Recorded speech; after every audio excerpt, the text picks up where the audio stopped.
Good morning, everybody. Mario here. Wow, what a week. It's Friday. Thank God it's Friday, because I don't think I could have handled another day in this week.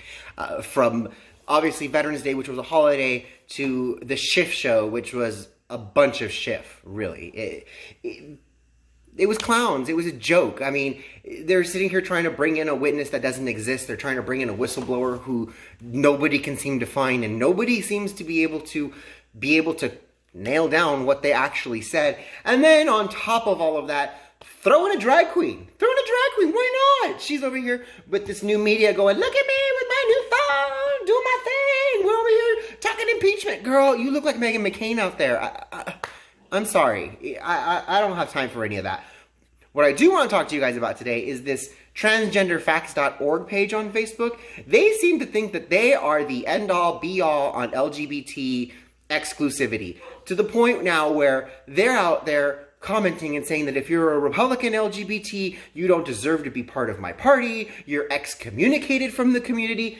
And the only reason they even posted that was because I did my little Morticia Adams and the plastic saying, I don't even want to sit with you. I don't, because I never have. I've never sat with this LGBT community. And that was kind of the general consensus on my page from people. I'm not part of the community. I left the community doesn't represent me. And we're hearing this over and over and over again. So then what happens is this transgender facts page starts posting things like, oh, well, look at us are getting our likes. And oh, yes, I have a right of suppressing other voices. Oh, yes, I have a right to do this. You don't have a right to speak to me that way. And I mean, this has gone on literally all week, to the point where this morning they even posted a couple more ones. And I want to read them because they're hysterical. They said, Republican LGBT excuse, I simply don't share the same insecurities as LGBT people. You're right, I don't share the same insecurities as you because I face my insecurities. I don't let my insecurities control me. And what did they say here? Oh, stop trying to make me feel guilty for voting Republican. I'm entitled to my opinion. That's actually true, and I don't know why they're posting that. Oh, wait, here's their response. LGBT children and adults are having their rights ripped away from them because your selfish decision to vote Republican, and you think you have nothing to feel guilty about. Let's start talking about that. First of all, what rights do you not have?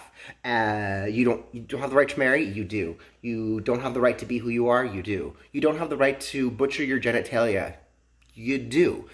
The only thing the only thing I guess you could say the counterpoint that I could give to that was the fact that the children's rights are bestowed upon them by their parents. We have to remember that children are legal property of their parents. They're not individual run of them. They can't make their own life decisions until they turn 18. That's what we've decided. Unless you decide that you want to lower the age of adulthood to 16, 12 or 3, like some of these other religions who do that, and they marry their kids at 9 years old.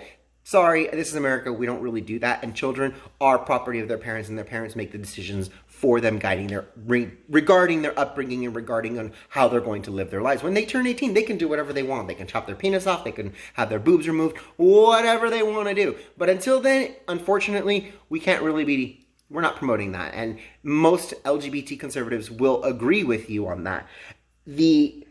The funny thing is I follow lots of transgenders, and I'm not talking like one or two. I'm talking a lot of transgenders, and I'm not transgender myself. I'm LGBT. I'm not even LGBT. I'm gay. I happen to share the bed with another man, but the rest of my life is a very heteronormal life. We're monogamous. We don't share our personal relationship with the outside world as far as our personal sexual relationship. That's between me and my partner. We love children. We want to have children eventually one day, but we're kind of incompatible. I don't exactly have a uterus. But I mean, we do have 2 kids. I talk to them as if they were my kids. I do realize they are not humans. They stop their development at about 3 or 4 years old, but my dogs behave pretty damn good for 2 creatures.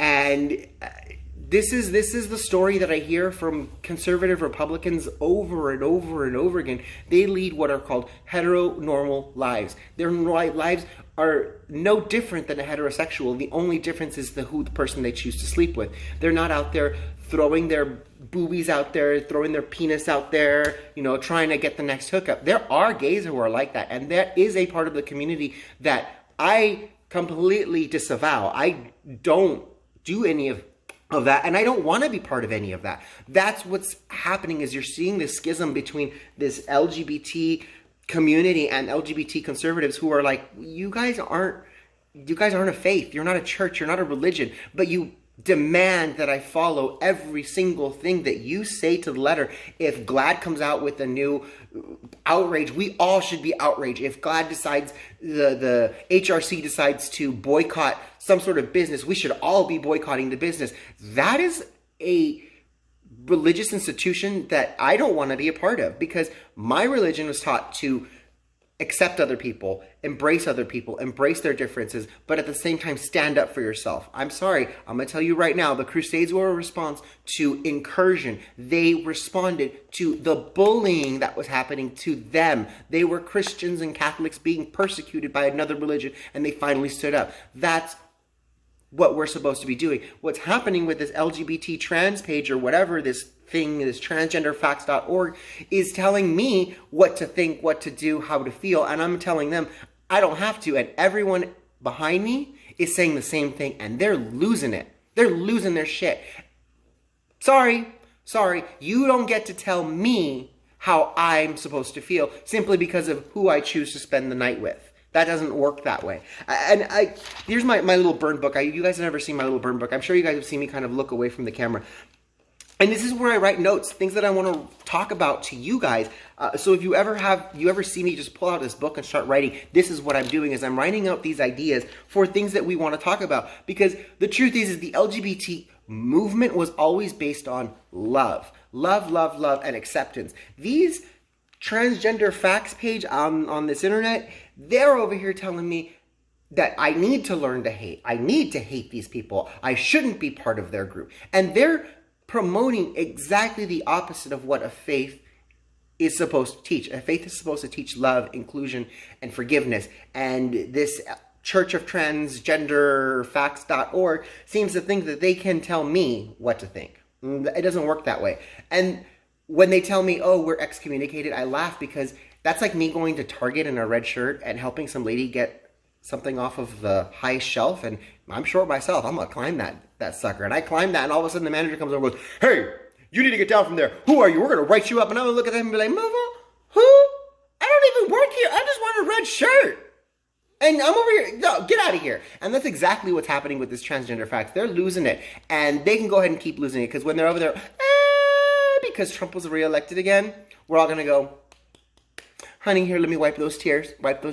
And I'd even message that person, the person who's in charge of that page, because I'm not a bad person. I want to know more. Why do you feel this way? What do you think? And obviously they're never going to respond to me, and they're never going to want to have an actual dialogue and actual conversation.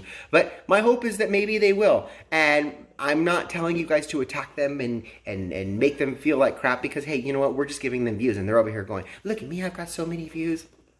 Girl, you got a long way to go.